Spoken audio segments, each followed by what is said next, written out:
guys, Anna's Best Buys here. So here I have this 3-in-1 non-stick burger maker. Now I have some mince here in 3-in-1 so you can make your big patties here, and then you also have your wee ones here for kids. That'd be really cute. So once you have it almost filled there, all you do is just take this and then press it. Oh, look at this. That looks really cool.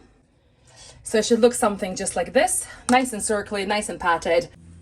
And then this one here is for the mini patties. All right, so I have it here on my pan.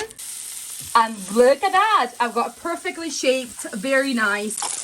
And then look at that. We've got the second mini one. It's got a bit wrong here because I pressed with my finger. Otherwise, look at this. Nice and thick.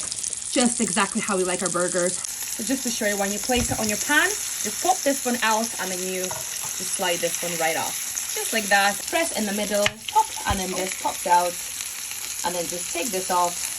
Love my burgers. So cute, so well shaped and done. But the most perfect burgers you've ever had.